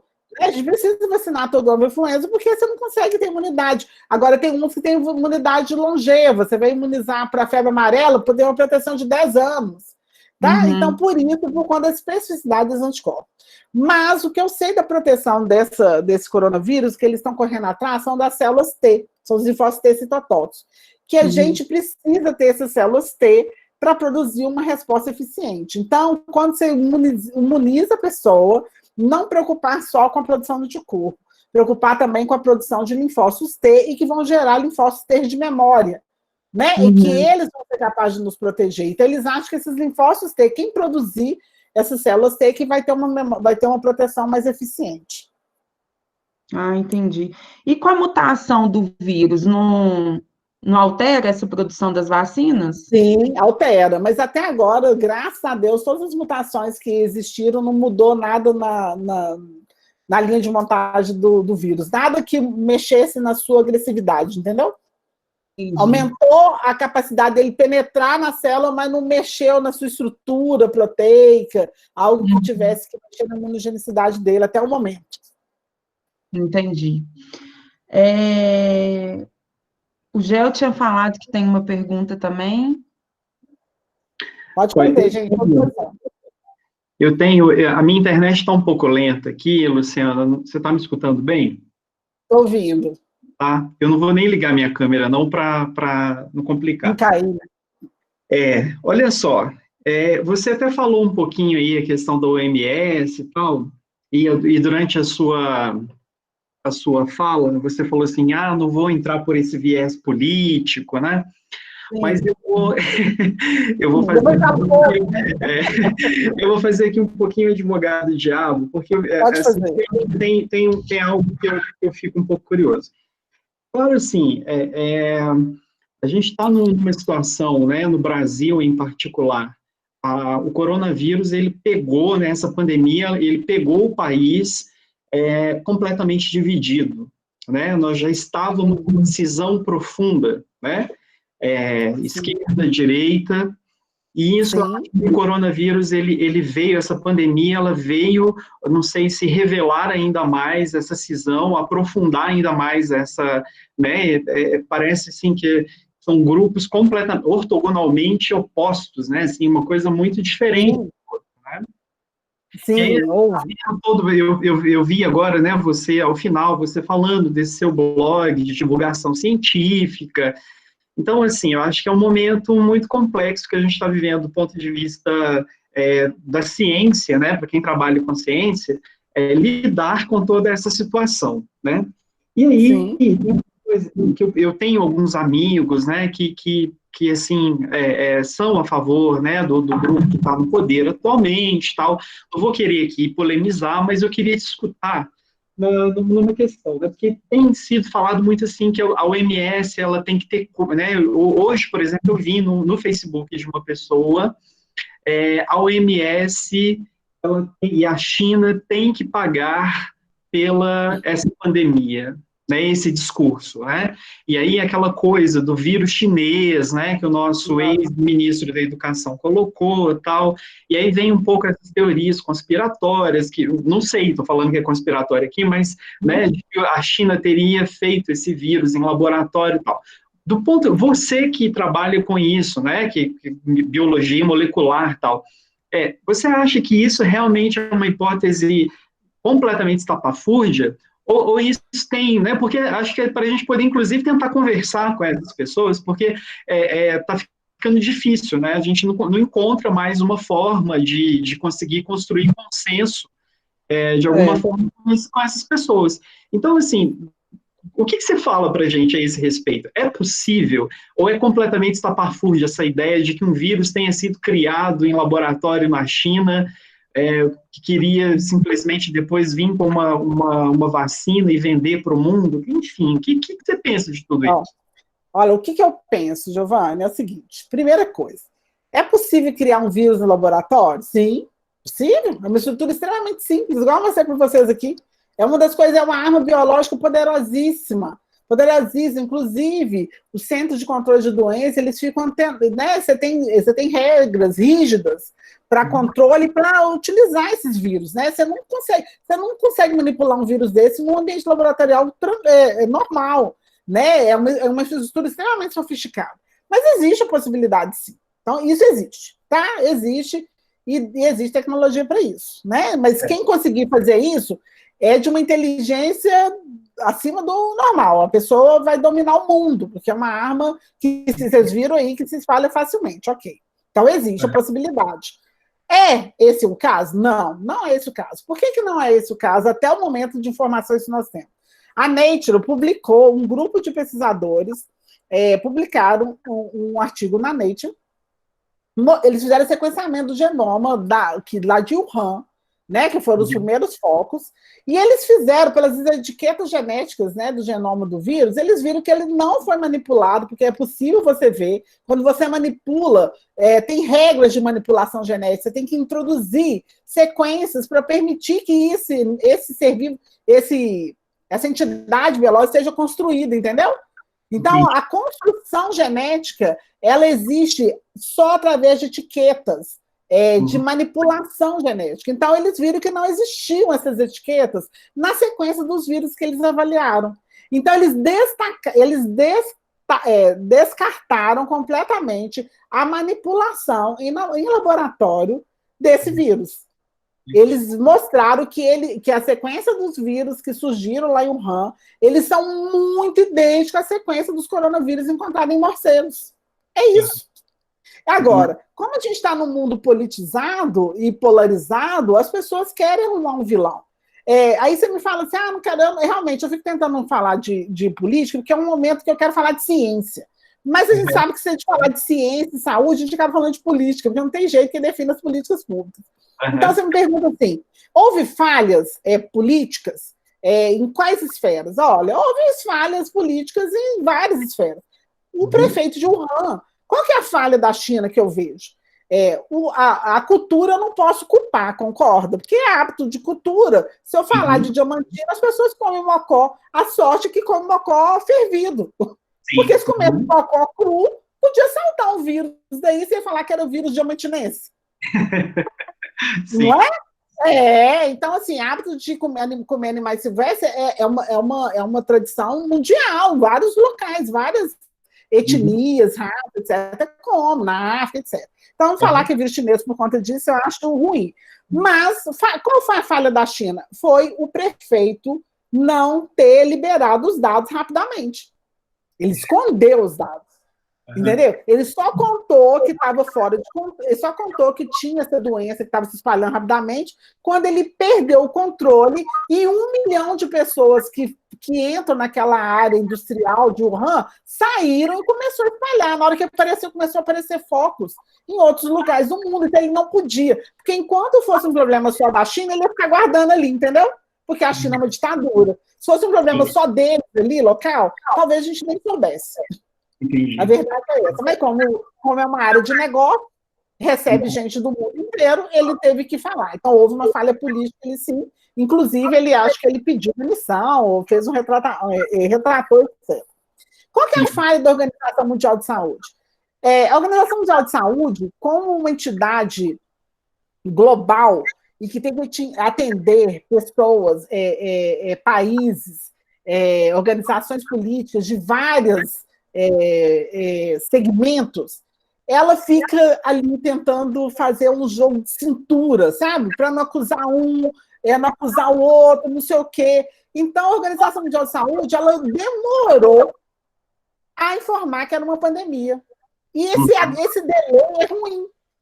Então, politicamente, eu vejo o erro do Tedros Adhanom e da equipe dele, porque eles atrasaram para falar que era uma pandemia. Por quê? Mas que isso ia mudar o quê? Mudava, porque aí os governos que são mais sérios, que acreditam na ciência, em métodos de controle, eles teriam tempo para poder fechar fronteiras, né, controlar e fazer as coisas, etc. Quando você atrasa a divulgação de que era uma pandemia, você impede que as pessoas também tomem cuidado. Isso foi o caso do Brasil? Não, porque quando chegou no Brasil, todo mundo já sabia que era uma pandemia. Há muito tempo. Entendeu? Há muito tempo. Então, não é o caso do Brasil, e nem dos Estados Unidos. Sim. E nem dos Estados Unidos, que está cobrando aí. Né? A pandemia, quando ele tinha que ter avisado que era uma pandemia, é quando já estava espalhado lá na Europa toda, já tinha saído da fronteira da Ásia. Né?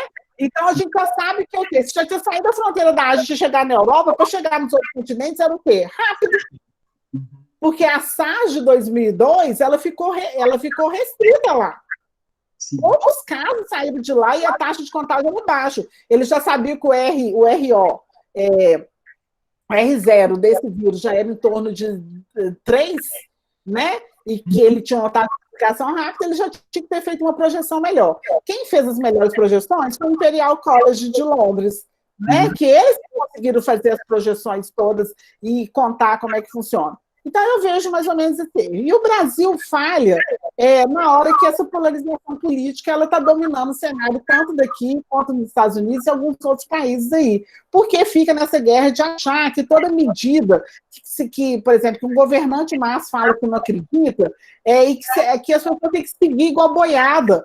Entende? É muito complicado quando a gente está falando de saúde pública e que a gente precisa, que é uma doença, que eu acho que eu esqueci de colocar na minha apresentação. Por que ela é política? Porque ela depende de um sistema de saúde público forte, porque ela adoece muita gente. É muita gente que precisa de internação. Por que as grávidas estão morrendo nesse país? Porque elas não estão conseguindo ter leito. Elas não estão conseguindo ter leito, elas não estão conseguindo fazer pré-natal, elas estão morrendo. Por que nos Estados Unidos morreu 150 mil pessoas até agora? Porque eles não têm sistema de saúde. As pessoas adoeceram e não quiseram ir para o sistema de saúde porque elas receberam uma conta. Elas só receberam uma conta de $30 mil. E nós, no Brasil, as pessoas reclamam muito do SUS, que eu acho um absurdo, nós temos um dos sistemas mais eficientes. As pessoas não sabem que fazem uso do SUS o tempo inteiro. E só sabem meter o ferro. Assim, a gente vê todo mundo xingando o SUS, xinga o SUS, gente. O SUS não consegue dar conta porque a população é muito grande. Nós somos 200 milhões de habitantes. Então, vocês acham que o SUS vai dar conta de atender todo mundo? Quem que vai ter o plano de saúde? Gente, o plano de saúde atende 1 milhão de pessoas nesse país. 2, 3, no máximo 10 milhões que o plano de saúde atende. Quem vai conseguir ser mais eficiente? O plano de saúde ou o SUS? Lógico, o plano de saúde. Agora, nesse país, se você adoecer e tiver sem plano de saúde, você pode até atrasar um pouquinho para receber um atendimento, mas você vai receber. É seu direito fundamental. Então, as pessoas que estão reclamando do SUS são pessoas que pagam plano de saúde. Agora, ouvir gente que vai ser beneficiado do SUS porque recebe vacina, transplante, epidemiologia, controle. Gente, as pessoas têm exame de coronavírus gratuito. Gratuito. Então, assim, a gente tem que fortalecer o SUS. Inclusive, existe um debate, Giovana, que o Brasil saiu fora, eu não sei como é que está, porque eu parei de acompanhar algumas coisas, porque vai irritando, de que fizesse um sistema para o coronavírus, um fortalecimento mundial, global, sabe? Que a vacina fosse acessível a todo mundo, sabe? Os sistemas que aumentasse essa disponibilidade de leitos gratuitos para as pessoas, etc. Mas alguns países saem da discussão, e eles não entendem que quando eles saem da discussão, se os Estados Unidos saem da discussão, e o Brasil sai da discussão, mas eu continuo mantendo o México, que é meu vizinho aqui, doente, essa doença vai chegar em mim de novo. Entendeu? Sim. As pessoas têm que entender que é uma doença que se espalha tão rápido e que comete todo mundo, e você não pode fechar a fronteira porque você tem um negócio com os outros países, você não cuida de todo mundo, você vai adoecer de novo. Então não adianta ficar nessa bolha, sabe? De achar que, não, a gente vai cuidar só daqui. Não, a gente tem que ter um olhar mais abrangente. Mas tudo é política, sabe? Porque, às vezes eu falo que eu não quero falar de política, porque, assim, a gente cansa. Sim, claro. Na verdade, eu estou extremamente exausta de ter que, como uma pesquisadora de saúde pública, e você ter que ficar reforçando o tempo inteiro que as pessoas têm que cuidar do outro. Né? Porque o coronavírus está mostrando que a gente precisa ter empatia. Eu uso máscara para me proteger e proteger o outro. Não é só para eu não me adoecer, é para eu não adoecer as pessoas. O que eu ouço mais casos de gente adoecendo as outras pessoas, porque as pessoas não têm empatia por ninguém. Né? Elas acham, tá tudo bem, besteira, gripezinha, não sei o quê. Eu já ouvi vários, né? Assim, a gente ouve até gente próximo, fala assim, a Luciana é desesperada. Só, gente, eu tô com medo de morrer. A verdade é essa. Ô, Luciana, e falando nisso, só para uma outra questão que eu fiquei aqui pensando, né? Porque recentemente foi comprovado que há uma transmissão pelo ar do coronavírus.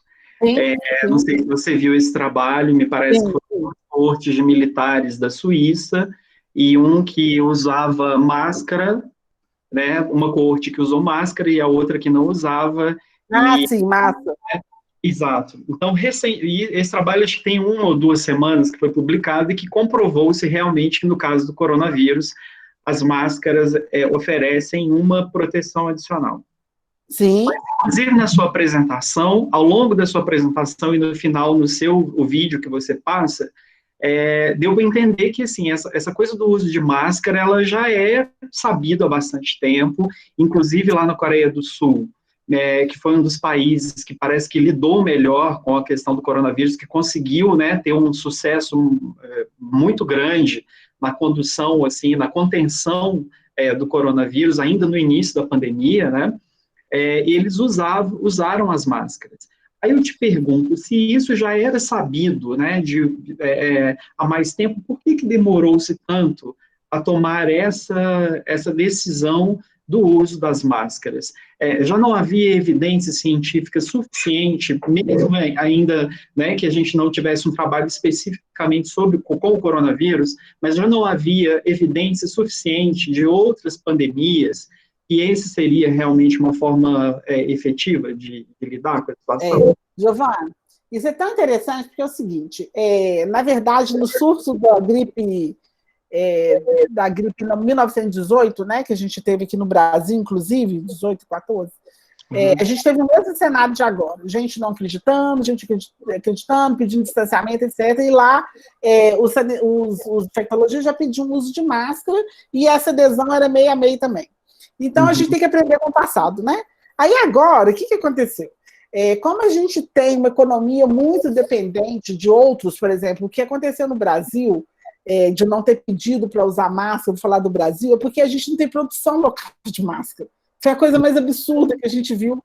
O Brasil é dependente de muitos insumos externos, né? Uhum. E, na verdade, você não tinha, quando você lembrar lá atrás, na época que isso começou a surgir, eles falaram, gente, o Mandetta, né, que foi nosso ministro de saúde lá no início, ele começou porque ele tinha uma equipe muito boa, né, que é gente que tem conhecimento de saúde pública de longo tempo, né, gente da Fiocruz, né, lá com ele. Ele falou que queria que usasse máscara, só que eles não conseguiram comprar máscara. Por quê? Primeira coisa, era um insumo que o mundo inteiro precisa. Então, já começa complicado aí, né? Aí, se o mundo inteiro precisa e só tem uma fonte que fornece, aí dançou. Aí você olha para dentro do seu país, quem pode fornecer? Ninguém. Então, eles não conseguiram aplicar, assim, eles fizeram, eu acho que fizeram, inclusive, eu, Luciana, acho que aquele ministro lá do início, Mandetta, ele entrou com pedido de máscara aqui no país em tempo certíssimo. Em tempo certíssimo, que ele entrou com pedido de máscara, a gente tinha 10 mortes no país, uma coisa assim. A gente tinha, 100 casos, 10 mortes, ele entrou super precoce, assim, sabe? Porque quando ele viu que não tinha máscara disponível, não estava conseguindo comprar, etc. Inclusive, eles tomaram a decisão, junto com a Fiocruz, de falar para as pessoas usarem máscara caseira mesmo. Eles fizeram testes super rápidos, assim, de coisas que eu vi muitos cientistas. Não sei se pode usar. Gente, usar qualquer máscara é melhor que nenhum. Usar qualquer máscara é melhor que nenhum. É um insumo que não existe. Se você tentar procurar máscara cirúrgica agora, você também não vai conseguir achar. Você já tentou procurar? Eu tentei outro dia aqui em BH, não acha. Você não tem massa cirúrgica, que é a mais indicada, a N95 também, você não acha. É um insumo, acabou. Eu vou até ouvir uma máscara que tem feito propaganda aí, Facebook começa a aparecer, né, essas propagandas, uma máscara que é feita de material que tem, acho que, íons de prata. E que... sim, bacanérrimo. Essa é bacana, né? Eu, inclusive, comprei para mim. Eu fiquei sem saber se isso... Eu quero também. Esse é uma startup, né? Eles estão fazendo, assim, é muito bacana. Eu já coloquei para todo mundo, quem quiser, Insider Store. É uma startup que eles estão produzindo com íons de prata e eles prometem lá que, por exemplo, você não precisa ficar lavando a máscara a cada 2 horas, que ela aguenta por muito tempo, enfim. Né? Então isso... Eles fizeram um teste com o Butantan, eu acho, é bacana demais. A tecelagem, né, que está produzindo, eles doaram, inclusive, para as periferias, essa tecelagem que está fazendo isso é muito bacana. Eles saíram, inclusive, no Pequenas Empresas, Grandes Negócios, do Grupo Época. É confiável, sim. É confiável, sim. Pode comprar. Perfeito. Ô, Lu, o José Nunes, ele gostaria de saber o tempo de sobrevivência do vírus em diferentes superfícies, fora de um organismo hospedeiro. Olha, existem estudos de diferentes superfícies, tá?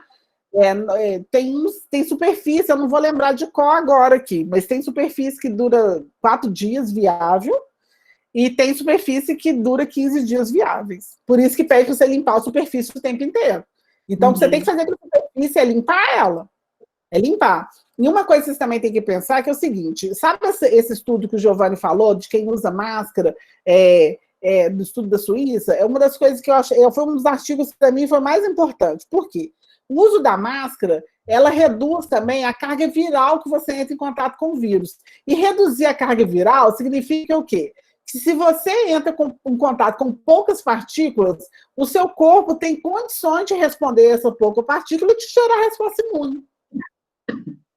Então, é isso que é a esperança, entendeu? Que a máscara, inclusive, ela seja redutora de carga viral, de maneira que ela faça uma vacinação indireta, entende? Então, é isso. Então, você tem que lembrar, usa máscara por isso, para reduzir carga viral, tá?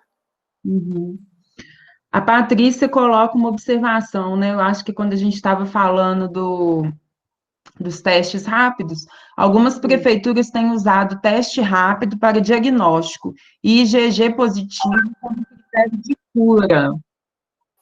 Isso não, critério de cura é muito complicado, né, gente? A IgG vai só mostrar que você teve contato com o vírus. Você já foi exposto ao vírus. Se você está protegido ou não, não sabemos. Não sabemos. Porque é aquilo que eu já falei. Não, pode falar. E aí depois ela continua aqui, né? Se tem alguma publicação que indica o IgG positivo isolado como critério de cura. Não conheço. Não conheço. Nunca vi. Aí a Valéria colocou, né, uma situação que eu já também ouvi falar. É tudo tão incerto. Minha melhor amiga teve Covid e não criou o anticorpo, né? Isso é uma verdade, acontece. Sim. Mas sabe por quê? Isso tem explicação, né? É porque tem gente que tem resposta imune inata, que é a primeira linha de defesa do organismo, bem ativa. Então, a pessoa teve a doença, e o sistema imune inato foi lá e resolveu o vírus, só que ela não produziu anticorpo, entendeu? Porque não então, deu ela não tempo. produziu em nenhum momento. Antes de gerar anticorpo. Ela pode ter produzido, como ela pode não ter produzido em nenhum momento, então.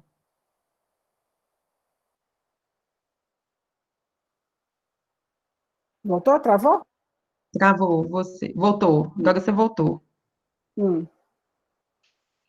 Ô, Lu, então o fato da pessoa não ter o anticorpos, ela pode ter produzido e não ter, ela pode ter produzido em algum momento e não ter o anticorpo mais, ou ela pode nunca ter produzido ela pode não ter anticorpo.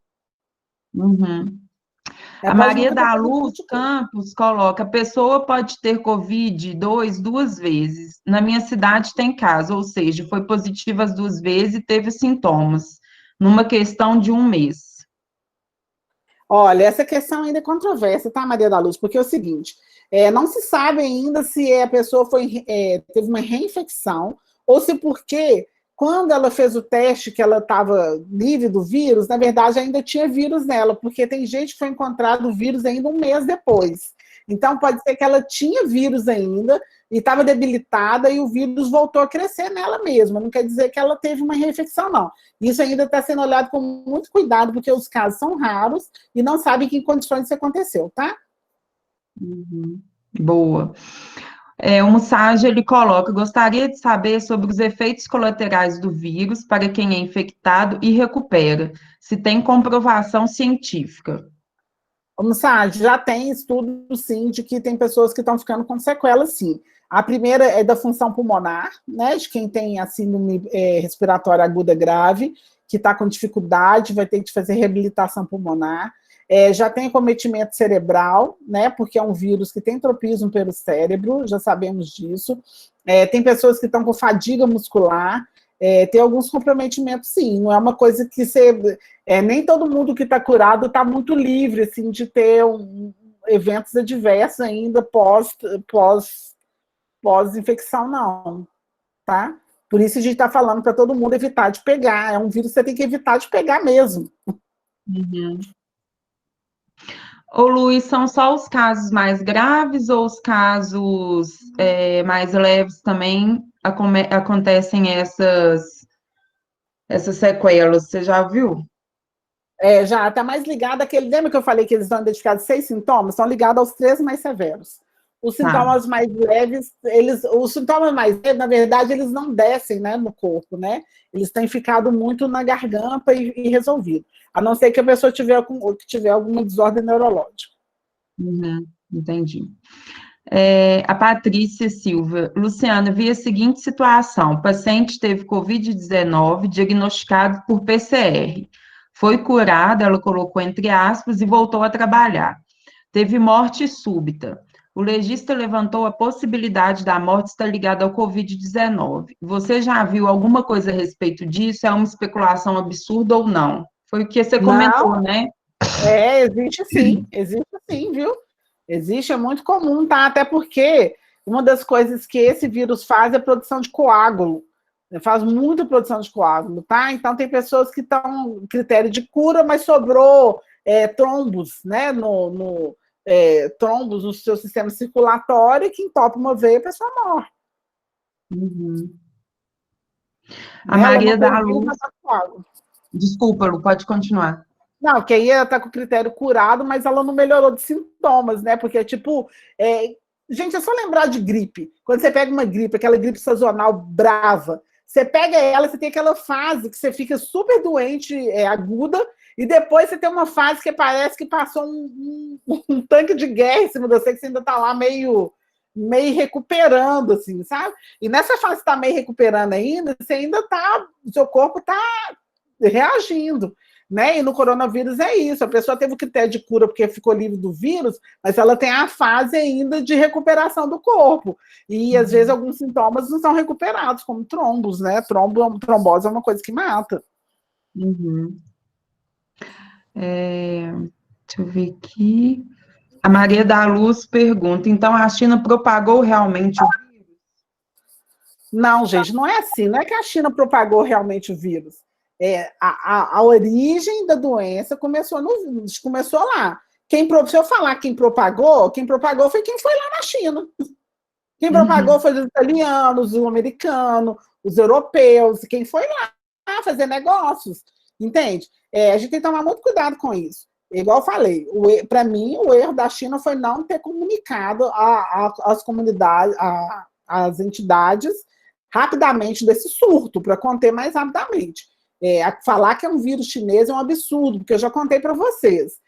O vírus ele é de morcego, mas ele tem um hospedeiro intermediário que não se sabe a origem, é um pangolim.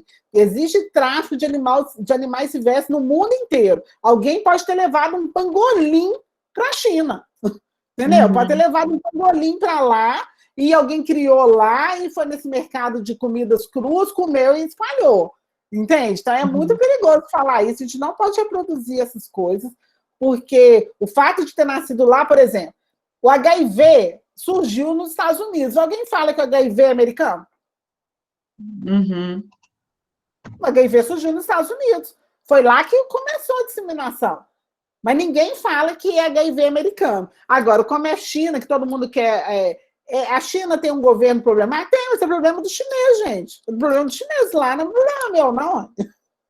A gente não pode ficar reproduzindo esses problemas políticos dos outros, né? E o Brasil é parceiro comercial importante da China. A China tem não sei quantos bilhões de habitantes e a gente vende muito para eles. Por que a gente vai ficar acusando a China? Né? Agora, se um dia provar que a China foi culpada e tiver sei lá, daqui a uns 20 anos falar assim, nossa, foi provado, aí tudo bem, mas até agora todas as evidências científicas, epidemiológicas, de saúde, nada tem relacionado a China como responsável por isso. Uhum. Tem mais uma pergunta aqui do Francesco, que a gente já está caminhando para o fim, tá?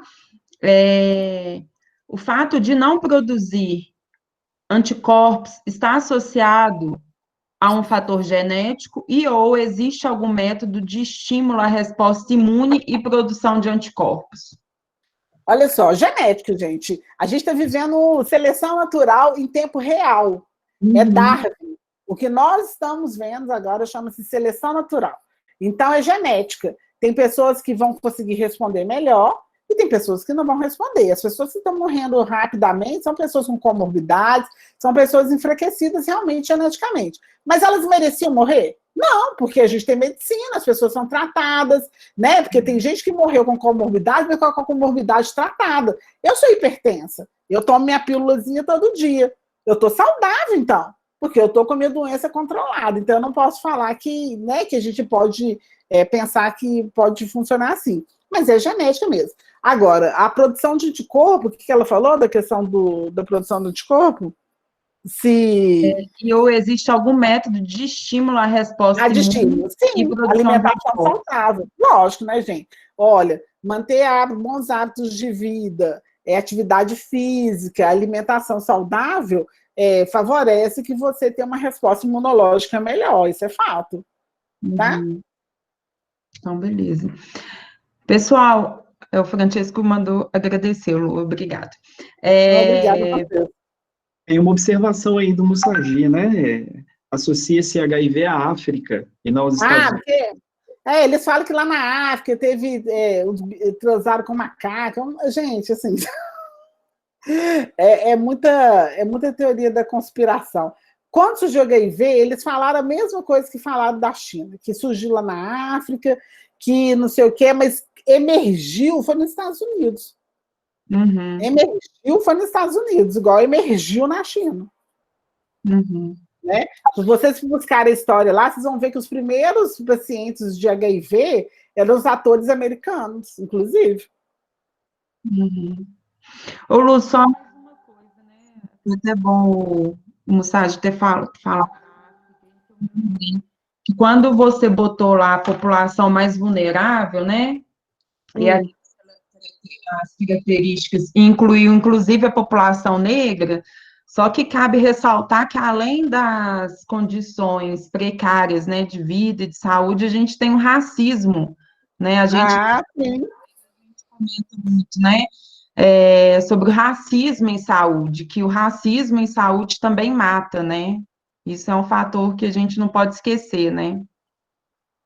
Sim, mata, né? Mata muito, né? Esse racismo, né, do profissional de saúde com o negro, né? É muito comum. Então, eu acho que é isso. O pessoal está agradecendo, Lu, dando parabéns, Agradeço também, viu? pelos esclarecimentos.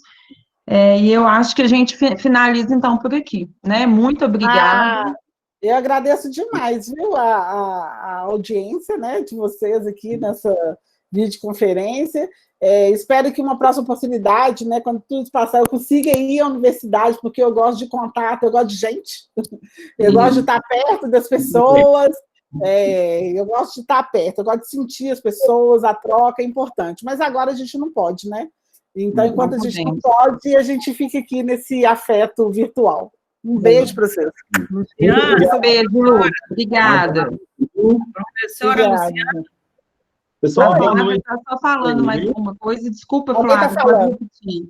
Não, só dizer que o PPGD da UFRN agradece a palestra excelente. Obrigada, muito obrigada, viu? Fico feliz. Então tá, pessoal, boa noite e até semana que vem. Grande abraço. Obrigada, Paulinho. Obrigada, Lu. Beijo. Até semana que vem. Boa noite. Tchau. Boa noite.